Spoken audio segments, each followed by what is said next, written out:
Olá, pessoal. Eu sou a professora Elisângela Souza e o tema da nossa aula hoje é Código de Ética e Conduta.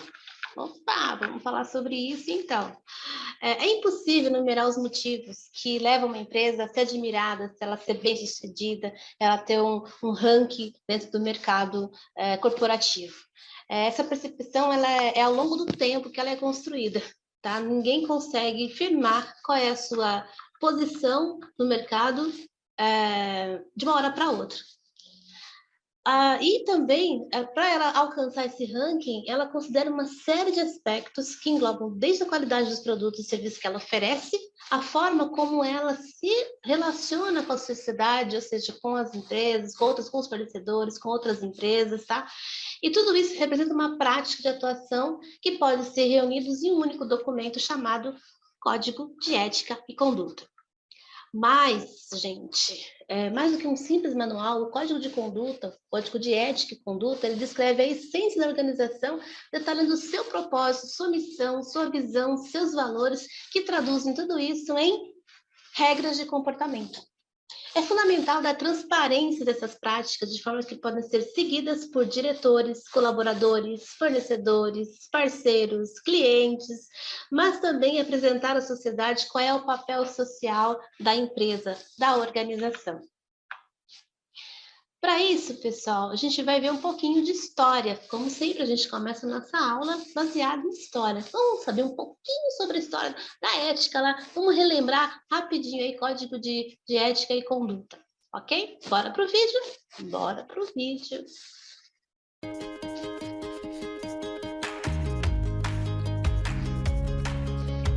Nunca discutimos tanto sobre integridade e como a falta dela pode gerar desequilíbrio e instabilidade nos negócios.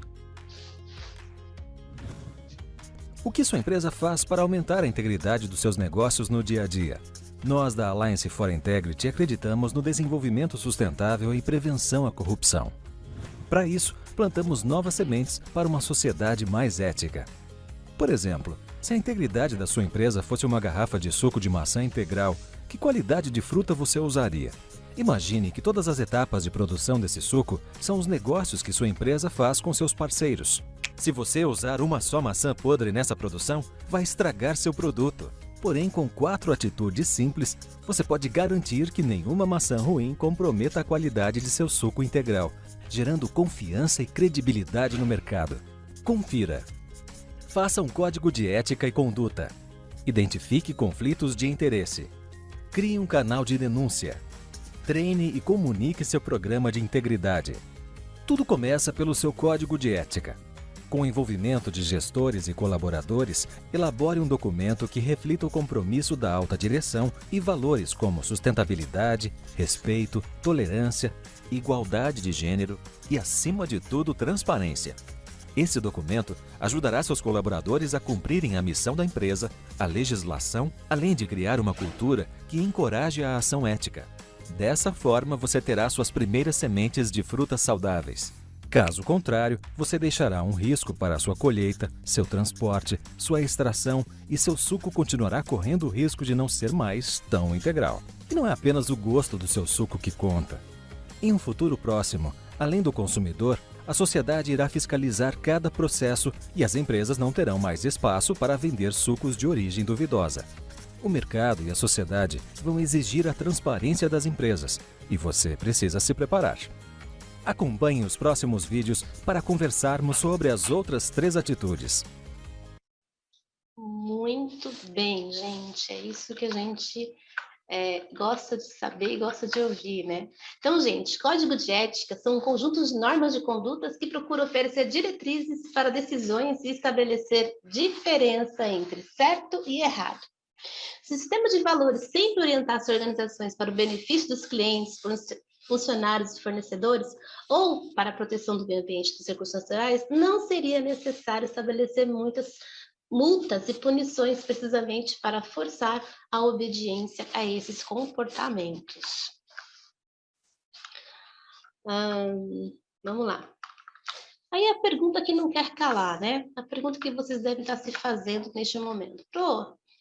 Mas afinal de contas, o que é código de ética e conduta? Vamos ser mais claros, então, sobre isso? Vamos lá. O código de ética e conduta é um documento, tá? A primeira coisa que você precisa entender é que ele é um documento, e esse documento ele estabelece os princípios e as normas que definem as práticas de atuação de uma empresa. Então, quando vocês entram para trabalhar numa empresa, vocês têm lá as normas e as condutas, né? Com quem faz a integração de vocês na empresa entrega esse documento para vocês, para que vocês possam saber o que a empresa define, o que a empresa defende. Então, esse é um documento, tá? No dia a dia, ele serve como um guia de referência para todas as pessoas, para todos os colaboradores, fornecedores, parceiros da empresa. Tá? Principalmente para aqueles que têm que tomar as decisões, tá? Porque as decisões tomadas na empresa, elas são baseadas e ela considera as atitudes previstas no código. Podemos dizer também que o documento ele delimita os parâmetros éticos e morais aceitos em uma determinada organização ou empresa, tá? Mas afinal, o que é ética e o que é moral? Nós já vimos isso anteriormente, mas vamos só relembrar. Esses termos muitas vezes são usados como sinônimos, né? Porque eles intrinsecamente eles se relacionam. Porém, é importante a gente pontuar que estamos falando de conceitos distintos, coisas diferentes. Então, vamos lá. Moral é o conjunto de atitudes e costumes estabelecidos e aceitos por uma sociedade ou por uma comunidade. Já a ética, ela prevê uma reflexão sobre essa moralidade e, a partir dela, se define o conjunto de princípios e valores morais que orientam a conduta de um indivíduo ou grupo, certo? Lembraram? Ficou mais fácil agora, né? Então, é importante diferenciar esses dois conceitos, porque nem sempre um costume aceito por um grupo será considerado ético pelo indivíduo. Vamos pegar um exemplo aí na nossa história brasileira? Dentro da sociedade brasileira, a escravidão ela já foi moralmente aceita. Tá? Essa prática, inclusive, era respaldada por leis que garantiam o direito de posse aos proprietários, aos donos de escravos, né? Aos proprietários de escravos. Entretanto, muitos cidadãos eles consideravam antiético submeter outras pessoas ao regime de escravidão. E foram o quê? Historicamente falando, mais de 300 anos até que a escravidão fosse proibida no nosso país. E hoje a gente pode dizer que essa é uma prática imoral e antiética. Certo? As empresas, assim como cada indivíduo, também avaliam e adotam princípios éticos e condutas morais que consideram corretos. Essa percepção é construída no cotidiano da organização, mas nem sempre ela está escrita no papel. Novamente, gente, o código de ética e conduta só é elaborado quando essas práticas já estão definidas e são aplicadas no dia a dia. Porém, é recomendado que as empresas façam o quê? Elas façam uma reflexão desde os estágios iniciais do negócio. Então, desde quando a empresa for definir o seu plano de negócio, fica a dica aí para você que vai ser empreendedor, que você vai abrir sua empresa, já cria o seu plano de negócio já com seus códigos de ética, tá? Para que vocês possam ter os seus valores morais, que orientem a conduta de todos os públicos, interno e externo, ou seja, seus pares e os externos, né? Os internos, que são seus pares, sua liderança, e os externos, que são os fornecedores, os clientes, os parceiros que estarão com vocês, ok? Mas de tudo isso, vocês podem estar se perguntando, né? Quais são as vantagens do código de ética e conduta? Vamos lá. As vantagens do código de ética, de ter um código de ética e conduta na empresa, é porque ela promove o alinhamento de posturas. Ou seja, os critérios sobre o que é ético e moral são muitas vezes subjetivos.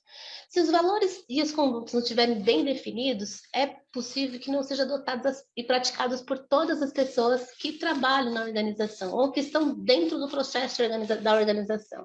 É por isso que a gente tem as leis, gente. É por isso que nós temos as leis, e essas leis, ela delimitam as posturas morais aceitas dentro da nossa sociedade. Por isso e por essa mesma razão, é importante que as empresas elaborem o seu próprio código de ética e conduta. Assim, todos os integrantes da organização, os parceiros, fornecedores, clientes, estarão alinhados e vão adotar as mesmas posturas, ok? Dessa forma, o que a gente evita, né? Caso a gente tenha a pessoa tenha cada um tenha a própria interpretação sobre as questões morais, ela evita que as pessoas façam uma interpretação errônea, que isso prejudica a imagem da empresa, tá? Agora anota aí, rapidinho para vocês. Eu gosto muito de deixar sempre uma dica de leitura. E para essa aula de hoje eu vou deixar uma dica de leitura. Anota aí no seu caderninho, no seu bloco de notas. Vamos lá. Tem um livro bem bacana chamado Ética na Gestão Empresarial e o autor é Francisco Gomes de Matos. Ele fala sobre a ética, a ética e conduta, e vai ser bem legal para vocês terem esse material dentro do seu hall aí, principalmente a gente nós que somos da área administrativa, né, pessoal? Então a gente coloca aí como um livro de cabeceira. E aí ele define o código de ética como uma expressão da cultura ética. Então vou dizer na íntegra o que ele fala assim. Segundo Francisco, ele fala assim que o documento deve, com objetividade e clareza, orientar o que é recomendável e o que é inaceitável no exercício de atividades profissionais e na conduta como cidadão. Olha aí, peguei na íntegra. Então, mas o que ele explica aí? Ele explica que o código ele possui um caráter fundamentalmente educativo e ele se divide em 3 dimensões: preventiva, corretiva e educativa. Dentro da preventiva, ele estabelece diretrizes éticas educativas voltadas à prevenção de situações críticas, ou seja, a gente consegue prever o que pode acontecer e nessa prevenção a gente faz o quê? A gente já muda o comportamento, a gente já consegue entender o que é necessário, qual é a mudança que tem que ser feita para prevenir realmente uma ação de forma incorreta. Aí nós temos a segunda, que é corretiva. As diretrizes éticas adotam um cunho educativo diagnóstico para identificar problemas com o objetivo de orientar e dar suporte às medidas de correção. Então, nós temos os gestores que têm conhecimento dos códigos de ética e conduta, eles identificam o problema e buscam soluções através da orientação. Então, isso é bem bacana. Então, é uma medida corretiva de alguma ação, de algum comportamento, né, que não foi feito, não foi realizado de forma correta, então ele vai lá e dá suporte para fazer a mediação e também corrigir, tá? A terceira, educativo-saneadora, né, que propõe punições exemplares e tem o propósito de preservar a qualidade e a excelência da empresa. Gente, toda ação tem uma reação, toda ação tem uma reação que tem uma consequência.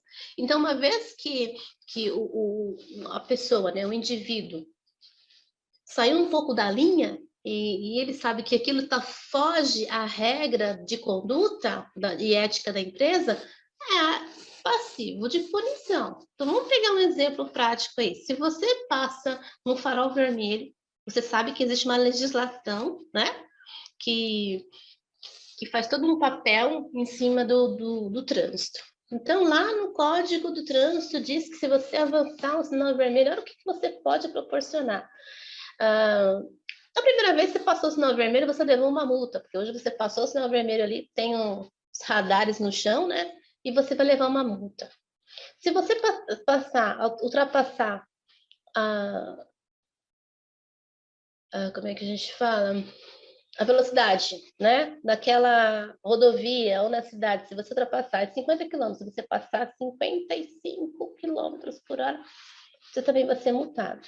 Então, o que é? É uma irresponsabilidade que teve uma punição.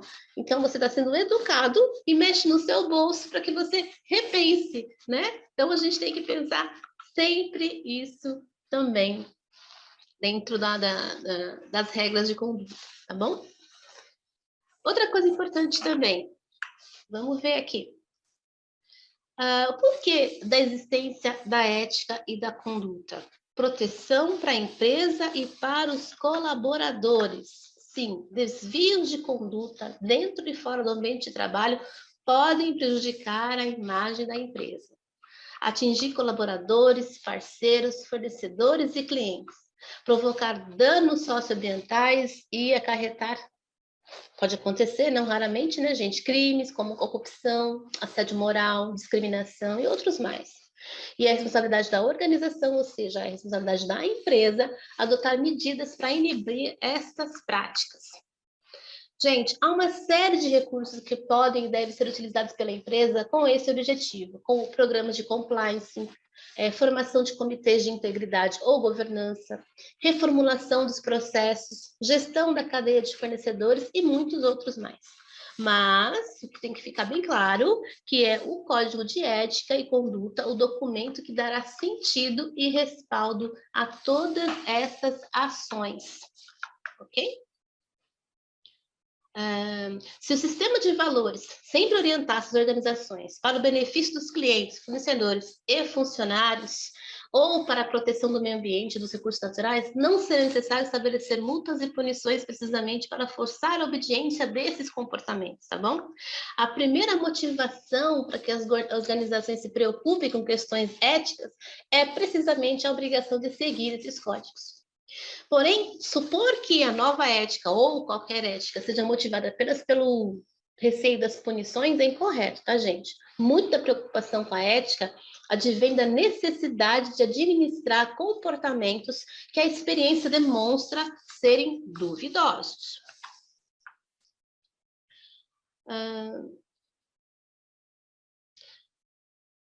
O código, gente, ele descreve objetivamente os valores morais que guiam a empresa, as condutas esperadas e as posturas inapropriadas e passíveis de punição. Uma vez que essas normas estejam estabelecidas e disseminadas, cada pessoa ou a empresa que se relacionar, ou organização que se relacionar com a empresa, ela assume o compromisso de seguir essas regras que foram determinadas. Dessa forma, o Código de Ética e Conduta se converte em um importante instrumento de proteção da empresa e dos colaboradores. Por quê? Porque ela reduz os riscos de desvio que possam ser prejudiciais à empresa ou aos trabalhadores.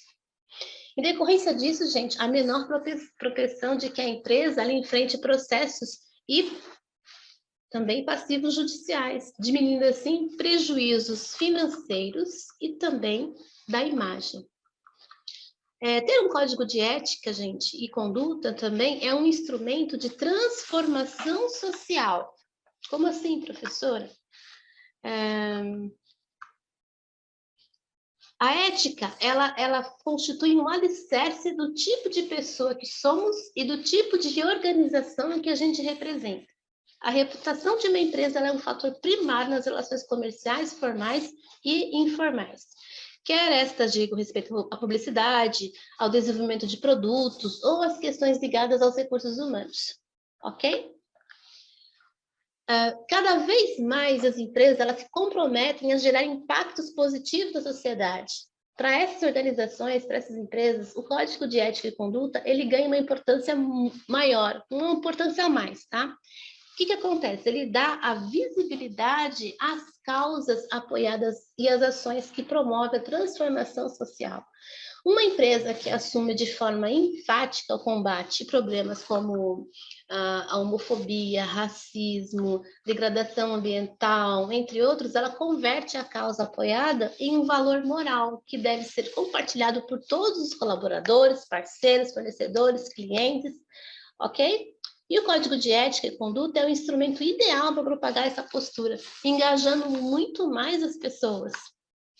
As boas práticas empresariais, gente, elas resultam de decisões morais e éticas, tá? A ética corporativa, ela reflete não apenas o teor das decisões morais, o que deve fazer, como também o processo para a tomada de decisões, ou de como deve fazer. Então, nesse tipo de processo decisório, uma empresa ela precisa se comprometer a ponto de ética e lucro não serem mutuamente excludentes, em princípio e na prática. O sinal mais visível da filosofia de conduta de uma empresa é provavelmente o seu próprio código de ética, tá? E vamos consolidar um pouquinho mais isso? Sim. Por quê, né? A importância de se praticar, né, de se ter um código de ética. Vamos ver isso aí. A importância de se ter e praticar um código de conduta e ética. Vamos para o vídeo para que a gente possa ter um pouco mais de informação sobre isso. Bora para o vídeo? Então, bora para o vídeo. Olá, pessoal! Agora vamos falar sobre as relações interpessoais. Geralmente são pautadas pelo respeito, bem como preceitos éticos de conduta. No mercado de trabalho, não é diferente. Todos nós, independente do cargo que temos em nossos trabalhos, temos que buscar continuamente defender valores que sejam positivos.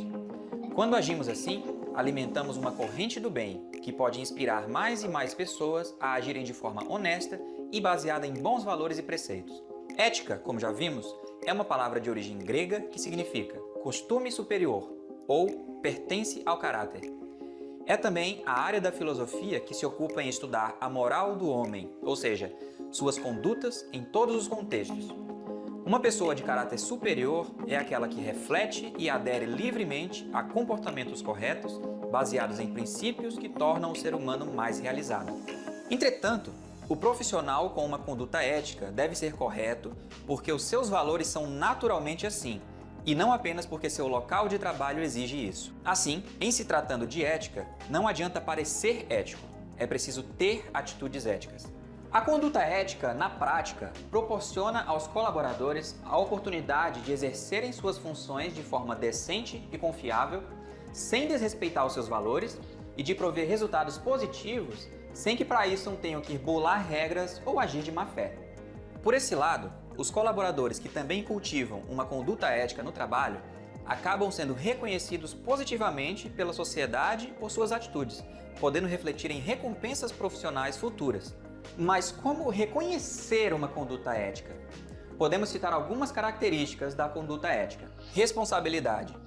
Ser responsável é assumir um compromisso verdadeiro com seus atos e consequências destes. Pautar ações em valores que ajudam o ser humano a se realizar, ser feliz. Integridade. Manter-se honesto e correto em suas ações, independente do que ou quem. Integridade significa lisura e retidão. Portanto, especialmente por sua reputação, faça sempre aquilo que é certo e ético e coloque sempre estes valores em primeiro lugar. Capacidade de reconhecer os erros. Errar é humano, mas não reconhecer o erro é o começo do fim. Saber reconhecer quando falhou é essencial, principalmente transformar o erro em aprendizado, individual ou coletivo. Equidade. Atuar com igualdade e ser justo. Não favorecer ninguém por amizades ou afinidades, mas respeitar o direito que todos têm de promover o seu crescimento na empresa por meio de sua dedicação e seus esforços. Viu como é importante e como os aspectos da conduta ética são essenciais para o nosso bem viver em sociedade? Por meio da ética e de valores positivos que podemos tornar o meio em que vivemos melhor para todos. Muito bem. Fantástico, né, pessoal? Muito fantástico.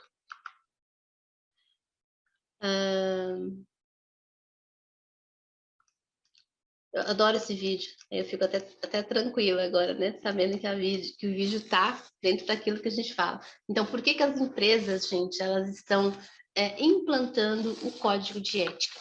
Isso é bacana, vocês viram que ele falou em vários aspectos ali, principalmente nos aspectos de responsabilidade, de respeito, de integridade. A palavra-chave hoje é integridade, com certeza. Então, a gente busca aí nós sermos mais íntegros naquilo que a gente quer fazer, tá? Mas a gente precisa entender. Nossa empresa é ética, primeira coisa que a gente ouve aí, tá? Temos uma filosofia de trabalho que prioriza a coerência entre o que se diz e o que se faz. Preservamos nossos valores, somos reconhecidos no mercado por essa nossa postura, assim, não precisamos de código de ética, a primeira coisa que a empresa fala, né? Não raro esse comentário advém de empresários que exercem importante papel de liderança, sem perceberem as reais vantagens de adotar para suas empresas códigos de éticas ou guias de conduta. De modo muito simples e resumido, podemos afirmar que ético é aquele que podendo escolher livremente, elege o bem e não o mal, e age assim de modo constante. A fonte da ética é a própria realidade humana, o ambiente em que a gente vive. Então, assim, o ambiente de trabalho no qual a gente passa grande parte do nosso dia, ele se envolve uma sucessão de escolhas e de práticas de virtudes que nada mais são do que os valores transformados em ação. Isso é para a gente falar sobre o vídeo, tá? Que a gente acabou de ver aí. Muito bem. E para fechar esse processo, então, os valores éticos e morais de uma empresa, quando aplicados consistentemente no dia a dia, eles consolidam quem? A cultura organizacional. O Código de Ética e Conduta, gente, ele assume um papel importante na construção dessa identidade, porque ela alinha as posturas, fazendo com que todos se comprometam com as práticas descritas no documento. Com valores claros e praticados cotidianamente, fica mais fácil preservar a cultura construída. Além disso, a empresa ela terá mais sucesso ao atrair e reter talentos, ou nas parcerias que elas firmam com outras empresas. Afinal de contas, a tendência de compartilhar os mesmos interesses e a postura será muito maior. Melhora principalmente o desempenho e a imagem da empresa.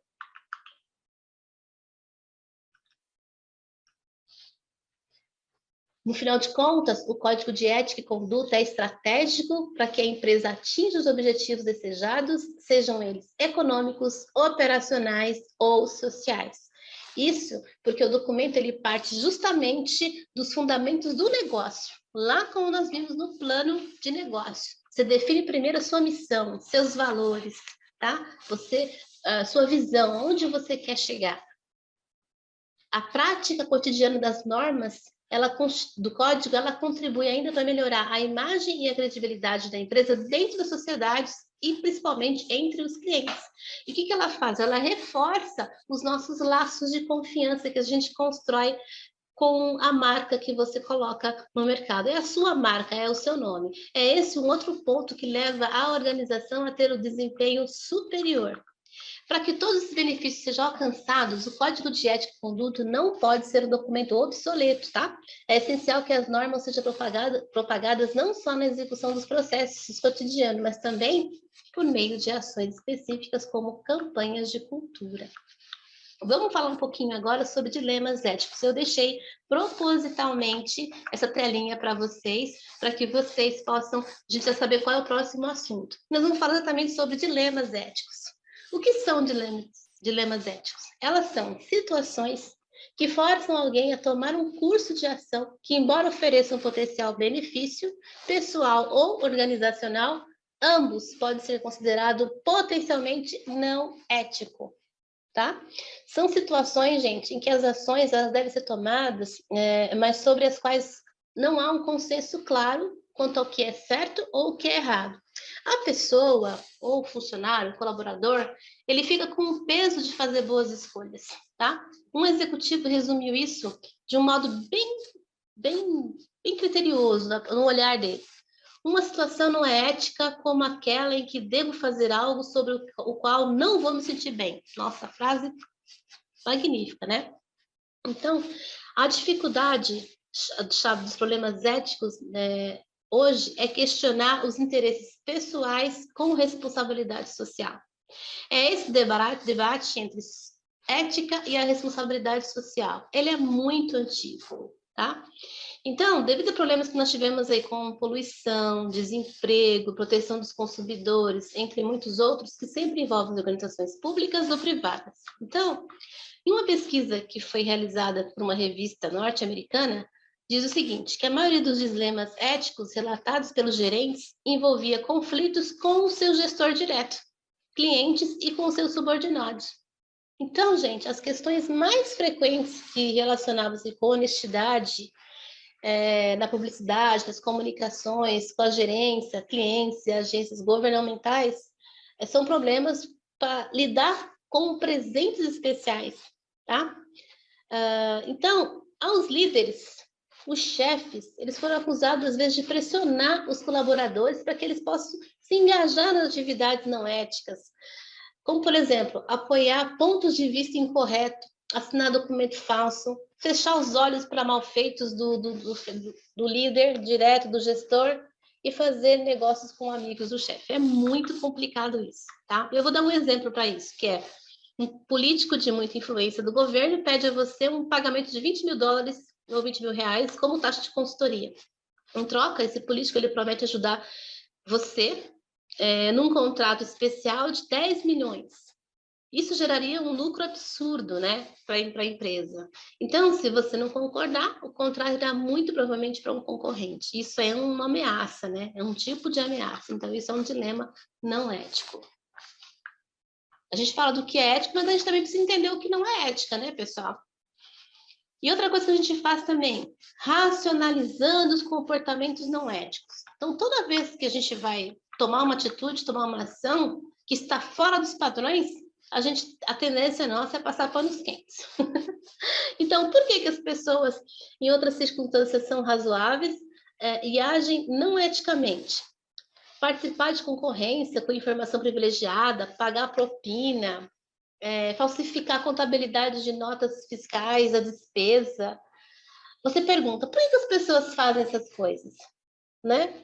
Então, vamos lá. Existe pelo menos, gente, 4 tipos aí, 4 racionalizações comuns que a gente pode justificar essa má conduta. A primeira, convencer-se de comportamento não é de fato ilegal. Poxa vida. Depois que você faz algo que não é ético, você começa a pensar lá, não é de fato ilegal. Então, isso que você faz com o seu cérebro, você está enganando o seu cérebro, porque você está numa crença enganosa de que esse comportamento ele é aceitável, tá? Então, quando você dá com situações nebulosas, assim, tem dificuldade para você distinguir o que é certo e o que é errado, siga um conselho simples. Na dúvida quanto à decisão ou ação a ser tomada, não faz. Deixa para lá. Segue em frente, né? O segundo, convencer-se de que o comportamento realmente atende aos melhores interesses de todos. Essa resposta envolve a crença enganosa de que se alguém vai se beneficiar daquele comportamento, então ele atende os melhores interesses de todos ou da organização. Não, tá? A superação dessa racionalização ela depende, em parte, da habilidade de olhar para além dos resultados de curto prazo e dirigir atenção para as implicações de longo prazo, tá? Por exemplo, uma resposta a uma pergunta. Até que ponto a gente deve empurrar essas questões para alcançar o objetivo? Né? A resposta que a gente recomenda aqui sempre, não tente descobrir. A 3, convencer-se de que ninguém nunca vai descobrir o que você fez. Ai, doce ilusão, né? Gente, tudo que você faz volta para você. Aí você pensa, ninguém vai ficar sabendo, eu vou fazer. Lê do engano, tá? Esse comportamento é questionável e, de fato, inseguro, né? Você não pode se sentir assim, tá? Aí você faz, eu vou fazer e nunca vou ser descoberto. Ou ninguém vai vir a público. Não. Isso é irreal, tá? Para o seu desenvolvimento. Se você acha que toma uma atitude irreal e você acha que ninguém vai ficar sabendo, esquece. O seu cérebro vai forçar esse pensamento, você diz que não, tá? Nesse caso, gente, melhor é fazer com que todos saibam que o mau comportamento será punido quando for descoberto, né? Porque é melhor ser corrigido. Lembrando sempre, elogie em público e corrija no privado. Convencer-se de que a organização protegerá você. As pessoas que pensam assim, né, que racionalizam, ela pensa assim, a organização vai me dar cobertura. Não, gente, isso é uma ideia mal compreendida de lealdade. O colaborador, o gerente, a pessoa que está lá, qualquer que seja, acredita que os melhores interesses da organização estão acima de todos os outros. Em troca, ele acredita que os gerentes de topo serão condescendentes com o comportamento e vão impedir que você se dê mal. Não. A lealdade à organização não é desculpa aceitável para o mau comportamento. A lealdade à organização não deve ficar acima da lei e da moralidade social. Quais são os fatores que alteram a ética gerencial? É fácil demais confrontar-se com dilemas éticos na segurança de um livro didático ou de uma sala de aula da faculdade. Na prática, um diretor, um gerente, ele é desafiado frequentemente a escolher cursos de ação ética em situações nas quais as pressões podem ser contraditórias e muito grandes. Tá? Na maioria dos fatores, eles influenciam a ética gerencial que pode ajudar vocês, ou eles, né, no futuro. Esses fatores, eles vêm de pessoas, da organização e do ambiente que vocês estão trabalhando, no ambiente externo. O gerente como pessoa, gente, as éticas gerenciais são afetadas pelas experiências pessoais e as vivências do gerente. Gerentes que não têm um conjunto forte, coerente de ética pessoais, ele vai descobrir que suas decisões vão variar muito de situação para situação. Os gerentes que atuam com fortes, digamos assim, pesos éticos, regras pessoais ou estratégias para o processo que ele decide, serão mais coerentes e confiantes, porque as escolhas serão feitas em confronto com um conjunto estável de padrões éticos, quando a gente fala de valores. Então, quais são os valores que eu trago de fora para dentro, né? Então, é isso que a gente fala. Por isso que uma entrevista comportamental com foco em competências, onde a gente faz lá a entrevista em busca do que você toma como ação do passado que prediz o futuro, você já sabe ali se os seus valores estão condizendo com os valores da empresa. Se os valores do gerente, né, que está pleiteando aquela função também, estão dentro daqueles valores. A organização, ela exerce sim uma influência na ética gerencial e pode ter certeza que as tomadas de decisões de cada uma das pessoas ali é exatamente aquilo que o seu superior direto, o seu superior imediato exige. Então, isso que resulta em prêmio ou punição, tá bom? As expectativas, gente, de reforço dados aos colegas e as normas do produto parecem ter impacto semelhante, mas declarações formais de políticas e regras escritas, embora não garantam resultados, são também muito importantes no estabelecimento de um clima ético para a organização como um todo. Elas apoiam e reforçam a cultura organizacional que tem forte influência no comportamento ético dos colaboradores, de quem está dentro da organização, ok?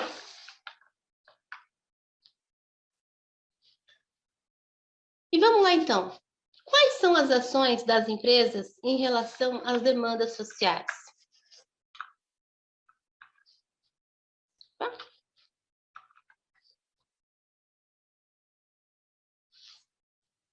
Vamos falar um pouquinho sobre isso.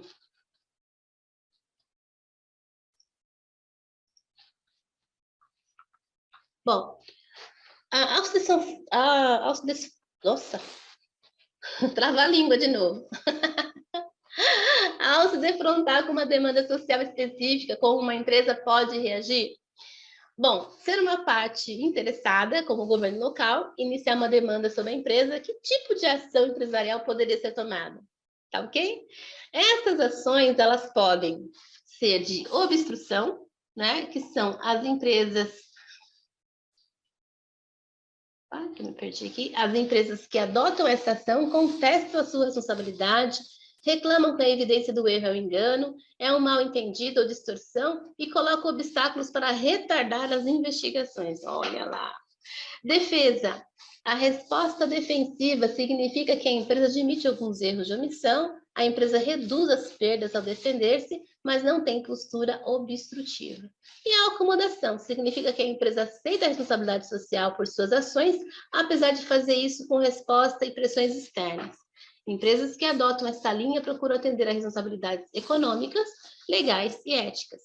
Se as forças externas exercerem pressão, os gerentes concordam em reduzir atividades eticamente questionáveis. E tem a proatividade. A gente sempre fala dessa competência para vocês aqui o tempo todo, né? A resposta proativa, ela significa que as empresas dão um exemplo diante das questões sociais, elas procuram aprender qual é o interesse público e respondem e saem a indução e a pressão das partes interessadas. Muito bacana.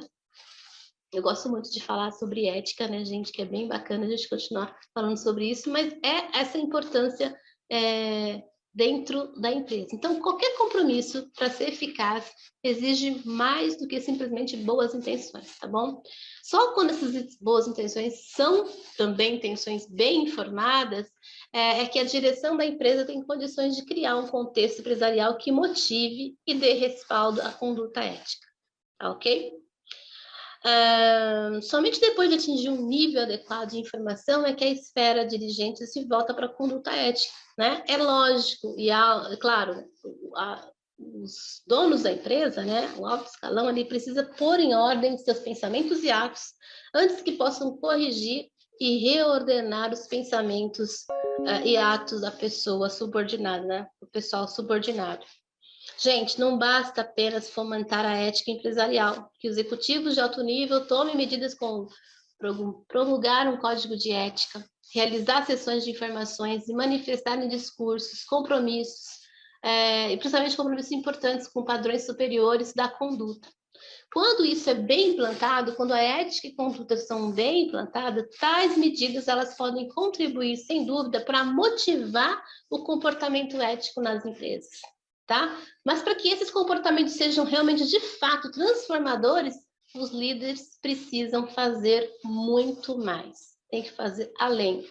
Não basta que a alta gestão faça palestras motivadoras, inspiradoras, coloca lá o quadro do melhor funcionário na parede para apoiar a estratégia comercial, ou simplesmente que ele estabeleça aí sistemas de planejamento e controle de produção. É preciso muito mais que isso, é preciso criar uma estrutura, é preciso olhar para a sua empresa, né? Ou, às vezes parar, dar 2 passos para trás e parar, né? Ou verificar as políticas, os procedimentos que de fato funcionam e dão sentido para a sua empresa, para que ela possa consolidar a conduta e a ética dos dirigentes, dos auxiliares, dos colaboradores, dos parceiros, dos fornecedores, dos clientes, tá? Então, um trabalho, gente, de administrar a ética dentro da empresa, ele é contínuo e permanente. É uma coisa que vai até o fim da empresa. E se a empresa continuar, vai fazendo isso lá, vai seguindo seus valores, tá? É mesmo porque é tradição, né? Você olhar para a empresa e ver que ela está crescendo, que ela continua crescendo. A gente tem empresas centenárias aí, gente. Coca-Cola é uma empresa centenária, quais são os valores dela, né? Outras empresas aí com mais de 100 anos no mercado, Harley Davidson aí que fala sobre a sua marca o tempo todo. Então, com certeza ela usa de um código de ética que não se perde. É um código de ética e a política dela também tende a proporcionar e a manter as relações entre colaboradores, com o seu público interno e o seu público externo, ok? Muito bem. Agora eu vou destacar para vocês 3 pontos base para que funcione com eficiência o desejável processo de mudança, tá? A liderança, que é a pessoa, o seu gestor direto, tem que deixar claro para ele e para os outros e para todo mundo quais são as reais intenções e as preocupações, tá? E se não deixar muito claro, eu não sei onde eu posso acertar. E o mais legal é, quando eu não sei onde eu erro, eu não sei aonde eu devo corrigir. Então, uma vez que a gente é corrigido, tomem cuidado, né? Que as pessoas às vezes levam para o lado pessoal. Não leve para o lado pessoal. Uma correção é porque realmente ou você não sabia daquilo. Lembra, do ético e não ético. Se é ético, você vai seguir as regras. Não ético, você não sabia da regra, então uma vez que você passou a saber da regra e você foi punido por aquilo, não cometa mais o mesmo erro, tá? Segundo, tem que dedicar tempo e recursos de diversas naturezas para você conseguir a compreensão plena e geral das questões éticas de relevância para a empresa. Sim, leia o código de ética, veja o que pode, o que não pode, o que deve, o que não deve, e dedique, sim, um tempo para que você possa sentar ali e fazer a leitura desse código, para que você possa chegar junto com a empresa onde ela quer chegar. Lembra, missão, visão, valores andam juntos dentro de uma estratégia. E 3, logo que construídos novos alicerces, terá que transferir a responsabilidade sobre o tema da ética para os níveis de supervisão, gerência e operação, onde as atitudes e comportamentos desejados devem assumir o curso normal entre as demais atividades da empresa. Exatamente. Quando a gente fala de responsabilidade, de integridade, tem que vir de cima, né? Eu digo sempre que eu aprendi, né, ao longo da minha carreira, que o exemplo vem de cima. Então, a ação e o comportamento dos meus superiores, eles refletem no meu. Tudo bem? Então, vamos seguir aqui o barco. Muito bom. Vamos sintetizar agora, pessoal? de tudo que nós vimos aqui. Você viu que nós fizemos um emaranhado de coisas aqui, definimos o que é ética e conduta, onde se aplica, qual é o meu comportamento diante da ética e, principalmente, o comportamento da empresa mediante a organização e a criação do seu código de ética e conduta. Então, como sempre, nós vamos sintetizar agora através de um vídeo e aí a gente finaliza a nossa parte da aula. Bora pro vídeo? Sim, bora pro vídeo.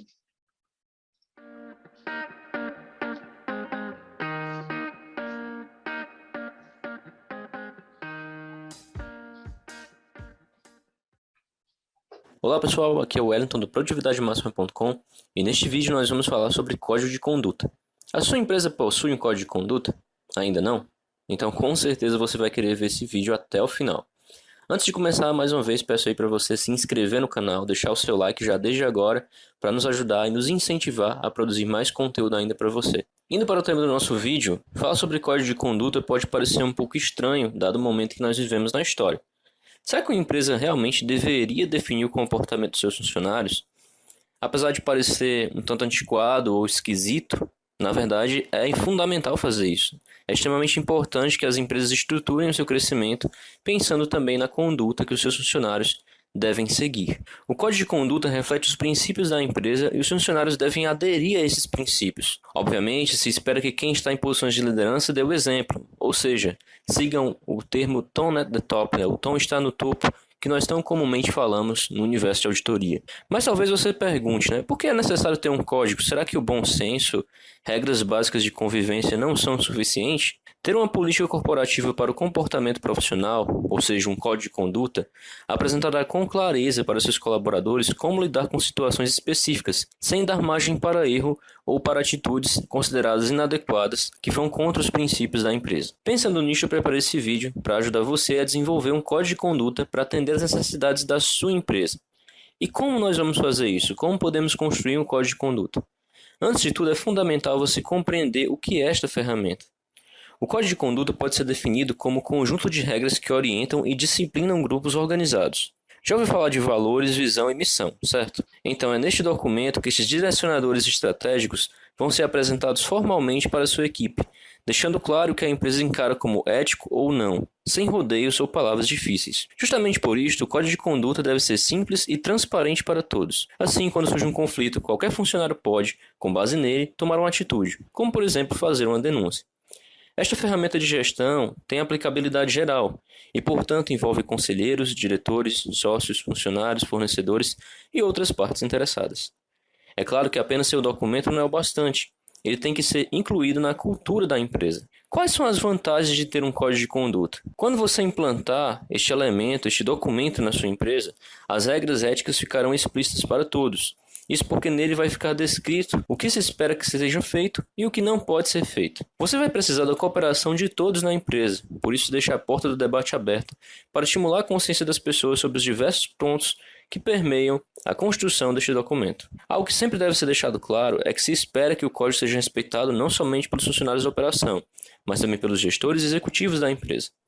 Mais do que isso, o Código de Conduta deve estabelecer diretrizes para relações com pessoas e organizações externas ao grupo econômico do qual a sua empresa faz parte. O seu Código de Conduta precisa conter orientações claras, como por exemplo, nesta organização não recebemos nem pagamos propinas. Esta empresa só trabalha com fornecedores que respeitam o meio ambiente e que aderem à ISO 14000. Nossos fornecedores não podem explorar mão de obra infantil ou escrava. E assim por diante. Assim como nestes exemplos, o seu código de conduta precisa ser claro e direto. Como nós podemos elaborar um código de conduta? Bom, agora que você já sabe as vantagens e deixou o seu like nesse vídeo, vamos aprender como elaborar o código de conduta. Uma das principais características desta ferramenta é a simplicidade. Assim, esse documento deve ter frases curtas, objetivas e poucas páginas. Deve ficar muito claro para que até uma pessoa com pouca escolaridade possa compreender qual o comportamento esperado e quais as sanções por descumprimento das regras do código. Além de produzir o código, é fundamental que ele seja divulgado entre todos e de fácil acesso, seja por meio físico ou eletrônico. E sobre quais temas você deve escrever? Sobre todos que julgar necessário, porque isso muda conforme a organização e o ramo. Para ajudar você nesta tarefa, vou citar 8 dos principais temas que podem permear este importante documento. Você também pode ler mais sobre esse assunto no post sobre código de conduta no nosso blog produtividademáxima.com. O link está na descrição desse vídeo. O primeiro ponto sobre o qual podemos escrever é a relação com investidores. A governança corporativa surgiu com o intuito de proteger os interesses dos acionistas quanto à gestão de seus recursos.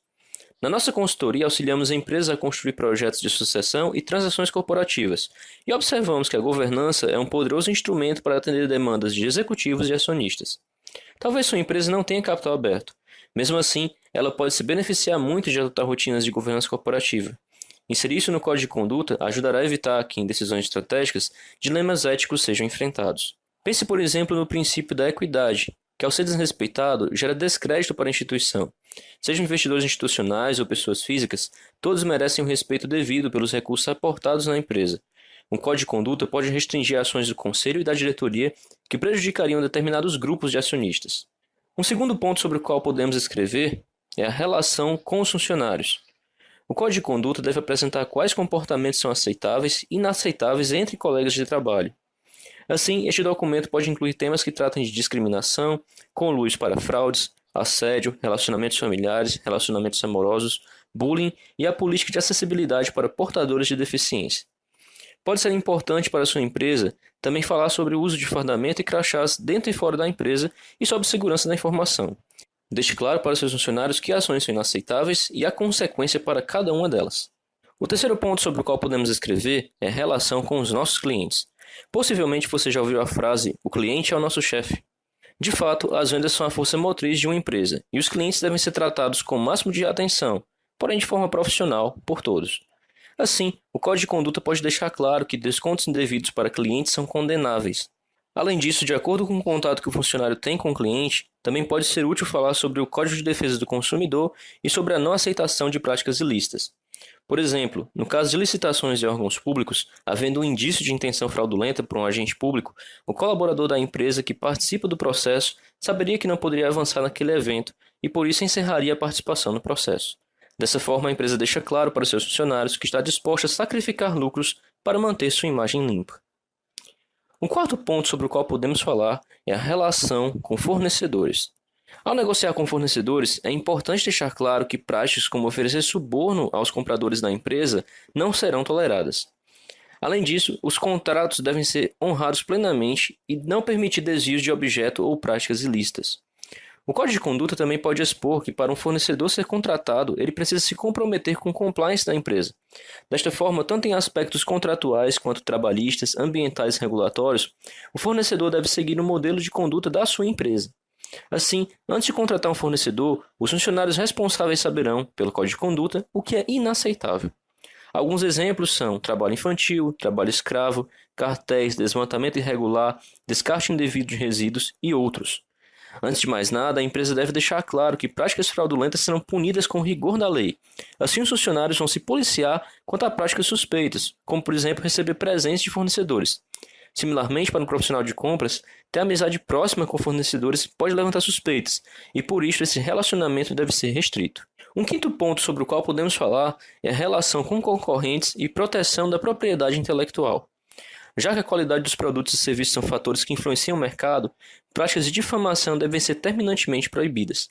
Estas práticas podem ser caracterizadas como crime e podem gerar outros danos que vão além do direito civil e do aspecto econômico. Além disso, o Código de Conduta deve deixar claro que a empresa se nega a participar de qualquer ilícito à concorrência, como cartéis. Se sua empresa decide unir-se a um concorrente para cooperar e incentivar a pesquisa e o desenvolvimento do segmento, isto pode ser incluído no Código de Conduta. Neste caso, você vai precisar dar atenção especial ao sigilo e à proteção da informação da empresa e dos seus concorrentes. O uso de propriedade intelectual de terceiros também deve seguir as regras legais e contratuais, e o Código de Conduta deve discorrer sobre a punição para os casos em que a sua propriedade intelectual ou a propriedade intelectual de outra entidade for desrespeitada. Um sexto assunto que pode ser incluído no seu Código de Conduta são as relações com o poder público. Como toda empresa é obrigada a fazer pagamento de impostos e ser fiscalizada por órgãos públicos, oportunidades de violações éticas podem acabar surgindo. Assim, deve ser determinado o tipo de relação proibida para com fiscais do poder público, líderes políticos e reguladores. Falando do pagamento de impostos, a sonegação fiscal não pode ser aceita. Também é essencial identificar pessoas politicamente expostas e quais suas funções dentro da empresa, para evitar conflitos de interesse. Assim, o código de conduta ajudará a empresa a tornar mais segura a sua relação com o poder público e a proteger sua reputação. Eu sei que esse vídeo já está ficando um pouco longo, mas com certeza você aprendeu algo que vai ajudar você a implantar o código de conduta da sua empresa. Então, por favor, deixe o seu like, se inscreve no canal para você receber notificações dos nossos próximos vídeos e vamos continuar falando sobre os dois últimos pontos, as duas últimas dicas de conteúdo para o seu código de conduta. O sétimo tema que nós podemos incluir no código de conduta é a relação com o meio ambiente, saúde e segurança. Nenhuma empresa pode se esquivar de sua responsabilidade ambiental. De fato, esse tema é cada vez mais cobrado pela opinião pública. Infelizmente, podem ocorrer situações em que agentes públicos cobrem suborno em troca da liberação de alvarás e licenças. E preciso te dizer que essa prática é criminosa e lhe expõe a uma série de outros riscos. Então nunca aceite isto e denuncie. Falando especificamente da questão ambiental, a empresa precisa se preocupar com temas como descarte de resíduos, reaproveitamento de insumos e poluição do ar. Com certeza, a poluição sonora é um ponto de atenção para empresas que se localizam em centros urbanos. As empresas transformam ambientes gerando desenvolvimento, e nesse processo elas causam impactos que precisam ser tratados. Esse impacto das ações sobre rios, mares, florestas, cidades e vidas humanas ou animais é grande e deve ser gerenciado. Esteja sempre em conformidade com as regulamentações específicas da sua empresa e, caso não haja nenhuma, adote boas práticas que reduzam o impacto ao meio ambiente. Por exemplo, empresas que atuam no ramo florestal devem praticar o reflorestamento como requisito fundamental. Além disso, dê atenção à saúde e à segurança dos profissionais, clientes e fornecedores. O Código de Conduta deve reforçar a obrigatoriedade do uso de EPI, dos treinamentos recorrentes de segurança e das sanções para aqueles que não seguirem os processos definidos. Leve isto a sério. Por fim, uma oitava e última dica de conteúdo para o seu código de conduta é a relação com a comunidade. Provavelmente você já viu a ansiedade com que as pessoas reagem ao saber que uma grande empresa vai ser instalada próximo da residência delas. Sem dúvida, surge uma série de expectativas positivas, como o surgimento de novos empregos, a valorização de imóveis, investimentos em profissionalização de pessoas da região e outros benefícios. Lembre-se de incluir tudo isso no seu código de conduta, afinal você quer fomentar o desenvolvimento das comunidades ao redor da sua empresa. Mas agora imagine uma empresa que junta amontoados de lixo ocasionando o surgimento de animais peçonhentos. Será que nestas condições as pessoas se sentiriam bem com a presença daquela empresa? Claro que não. Da mesma forma, as comunidades reclamam de empresas que poluem, que afastam investimentos e que fazem barulho excessivo. Com certeza você não quer que a sua empresa seja conhecida por estes deméritos. Então invista no seu código de conduta e entre os temas inclua a boa relação com a comunidade. Como você viu, a construção e aplicação de um código de conduta é um diferencial importante para empresas que querem ter sua marca valorizada e que se preocupam com a perenidade de seus negócios. Dessa forma, você possivelmente está se perguntando como conseguir pôr isto em prática e desenvolver o seu. Sem dúvida, uma das melhores maneiras para construir seu código de conduta é criar um comitê de compliance e código de conduta. Este comitê, além de desenvolver o código de conduta, é responsável por avaliar casos de desvio de conduta. E todo este acompanhamento, além de facilitar a gestão de riscos, também contribui para a governança corporativa. Se você precisa melhorar seu conhecimento sobre este tema, com certeza vai gostar de explorar gratuitamente o módulo introdutório do nosso curso Auditoria Interna e Governança Corporativa. Este curso tem uma forte abordagem em técnicas de auditoria interna, mas também traz uma visão importante sobre governança corporativa. Se você deseja se tornar um auditor interno ou vender serviço de auditoria interna, este curso é fundamental para você. Para saber mais, acesse o link na descrição deste vídeo. Veja também nosso vídeo sobre as características mais importantes de um auditor interno aqui no YouTube. O link também se Muito bacana. Cheguei a emocionar, viu? Qual a atividade que vocês vão ter, então, para casa? Né? Lição de casa. Criar o seu código de ética. Comecem já, pessoal. O empreendedor, se você vai empreender dentro de uma empresa, você já vai fazer a leitura do código de ética lá e já vai conseguir já entender tudo isso que nós vimos aqui. Para você que está aí, pensando ser um empreendedor e empreender, abrir sua empresa, ser um empresário e empreendedor, já tem aqui as dicas para que você possa criar o seu código de ética. Crie, gente, crie dentro dos seus valores, dentro daquilo que vocês acreditam, porque vocês acreditam que vai perpetuar a empresa de vocês, tá bom? Lembrando sempre, missão, visão, valores tem que estar muito claro e principalmente quais são as estratégias para alcançar os objetivos com as metas muito bem traçadas. Mais uma vez, estamos aí, nós sempre terminamos a nossa aula com uma frase para que possa aí fazer sentido para vocês. Vale a reflexão. Vamos lá, então. Hoje, uma mulher, Soraya Rodrigues de Aragão. Ter respeito por si mesmo é exercer valores e princípios que são os códigos de conduta e ética pessoais e sociais sólidos que serão os pilares de nossas posturas perante nós, o outro e a vida. É isso aí, pessoal. Mais uma aula para vocês. Gratidão. Eu sou a professora Lisângela Souza e, gente, este foi o conteúdo deste vídeo e até a próxima. Tchau, pessoal!